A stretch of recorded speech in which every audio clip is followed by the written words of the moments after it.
नांदेडमध्ये अशोक चव्हाणांना दुहेरी धक्का आता बसतोय, कारण डीपी सावंत पुन्हा काँग्रेसमध्ये येण्यास इच्छुक असल्याचं कळतंय। मिनल खदगावकरांचा अपक्ष लढण्याचा निर्णय तर अशोक चव्हाणांची समर्थकांनी साथ सोडली का असं देखील आता पाहायला मिळतंय। अशोक चव्हाण भाजपमध्ये एकाकी पडण्याची देखील शक्यता आहे। महत्त्वाची बातमी आपण पाहतोय, सावंत आता पुन्हा काँग्रेसकडे परततायत, तर खदगावकर या अपक्ष लढण्याच्या तयारीत आहेत। त्यामुळे आता चव्हाण भाजपमध्ये एकाकी पडलेत का, राजकीय वर्तुळामध्ये अशा चर्चा आता सुरू झालेल्या आहेत।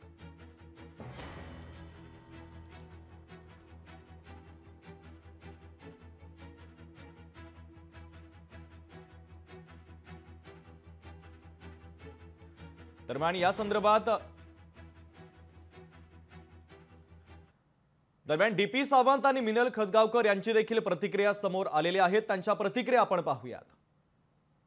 आता कार्यकर्त्यांची भूमिका दादांकडे एकच मागणी आहे की 2 वेळा निवडणुकीमध्ये आम्हाला माघार घ्यावी लागली। 2019 मध्ये पक्षादेश आम्ही मान्य केला, 2024च्या लोकसभेमध्ये आम्ही पक्षादेश मान्य केला, परंतु आता पक्षाकडून जर संधी मिळाली नाही तर अपक्ष निवडणूक लढवण्याची ही कार्यकर्त्यांची भूमिका आहे आणि ती मला मान्य आहे। अंतर्गत वाद कुठला आहे तर माझ्या कानावर नाही, परंतु मी पक्षाकडे तिकीट मागितलेली आहे।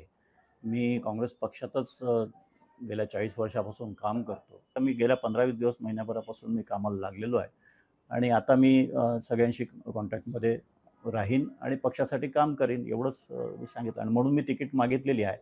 पक्षश्रेष्ठींना भेटलेलो आहे की मग माझी भूमिका अशी आहे की मी पक्षासोबतच राहणार आहे आणि पक्षश्रेष्ठींनी ठरवलं तर जरूर नांदेड उत्तरमधून मी निवडणूक लढवायच्या विचारात आहे।